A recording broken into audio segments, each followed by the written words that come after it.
Before money, there's a moment no one talks about, no proof, no guarantees, no applause, just a decision made in silence. Before success, before failure, before anyone knows your name. This channel is about those moments. The choices made when nothing is promised, when clarity matters more than confidence, and when money hasn't appeared yet. This is before money. I used to believe that smart decisions came with guarantees, that if you waited long enough, researched enough, prepared enough, certainty would appear.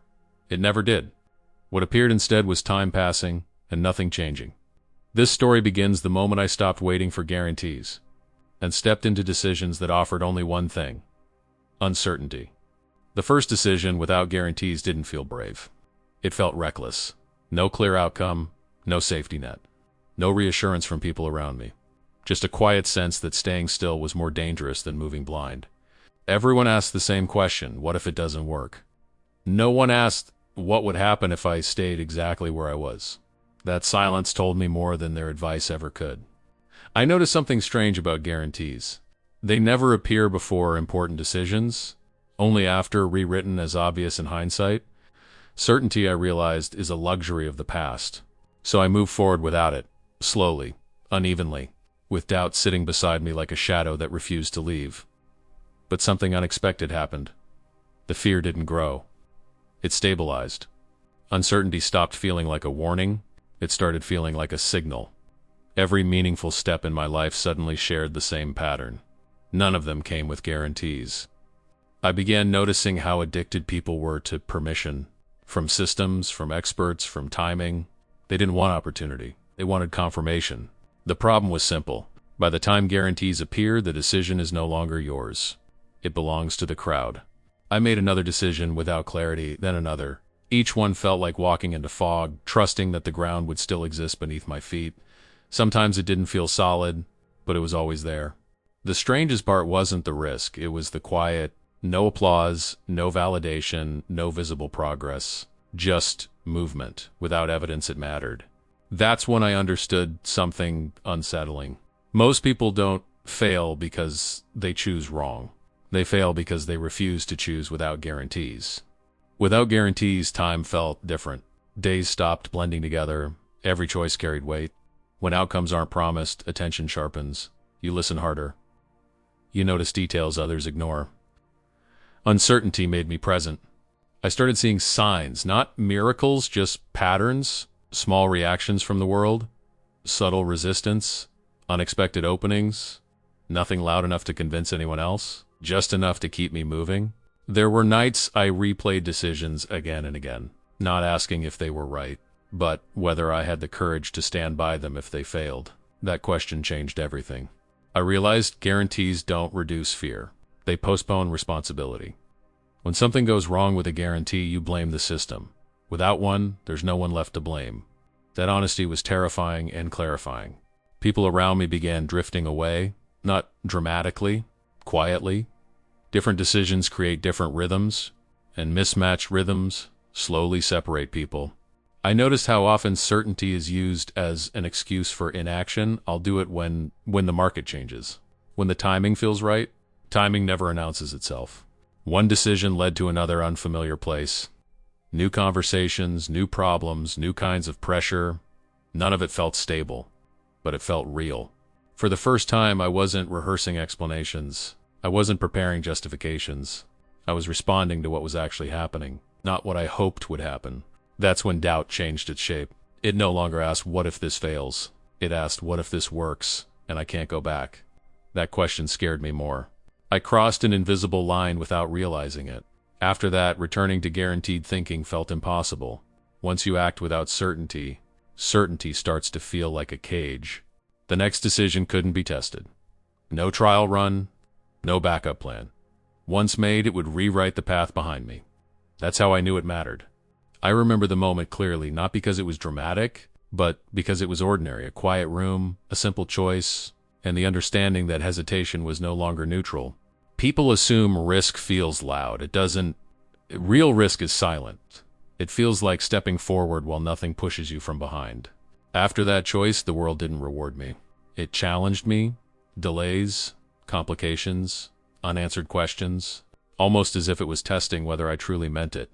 I started losing the illusion of control. Plans dissolved quickly, predictions failed, but something replaced them: adaptability. I stopped trying to be right. I focused on being responsive. There were moments I wondered if this was all a mistake, not because things were hard, but because no one could confirm I was doing the right thing. Isolation is the tax of unguided decisions. Then something strange happened.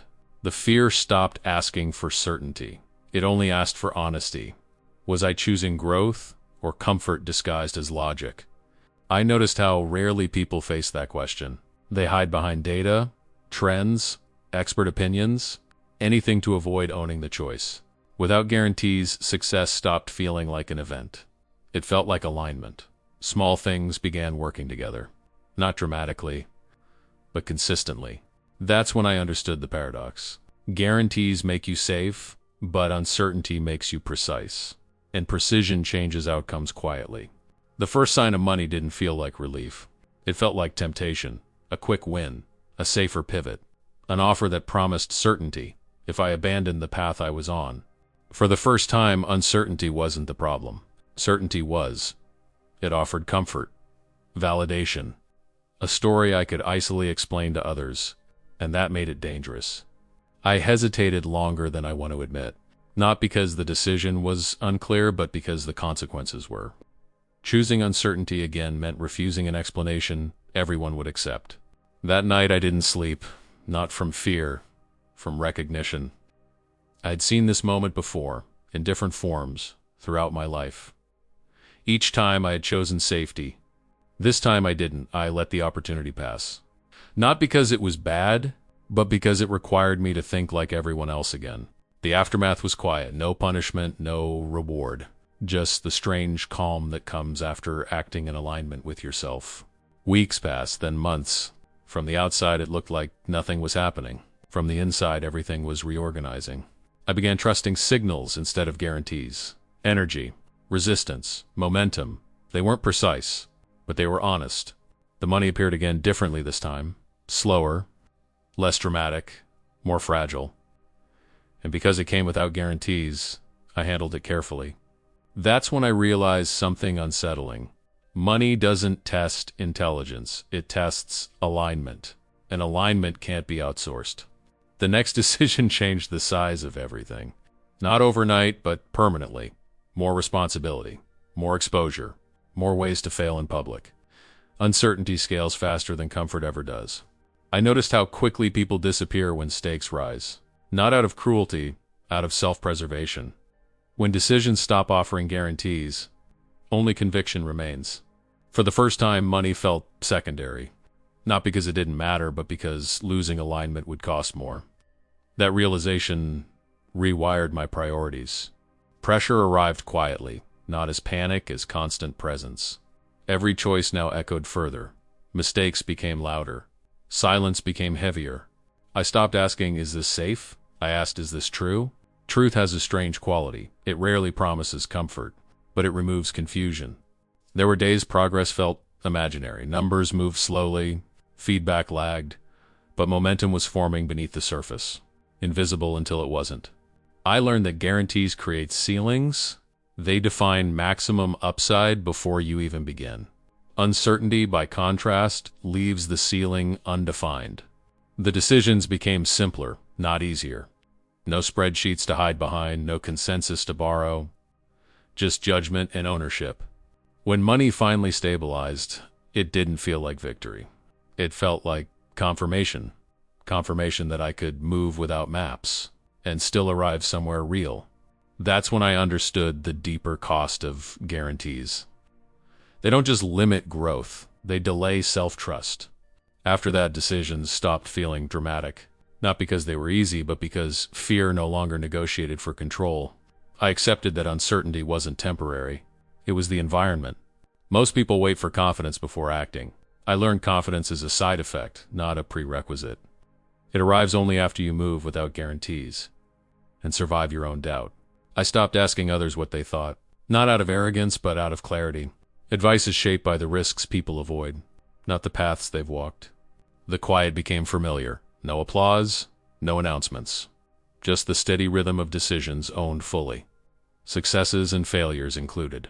Money increased gradually, almost cautiously, as if it was watching to see whether I would betray alignment for comfort again. I noticed how different this felt from ambition. There was no hunger to prove anything, no urgency to impress, only precision. Looking back, none of the decisions looked heroic. They looked incomplete, uncertain, imperfect, which is exactly why most people never make them.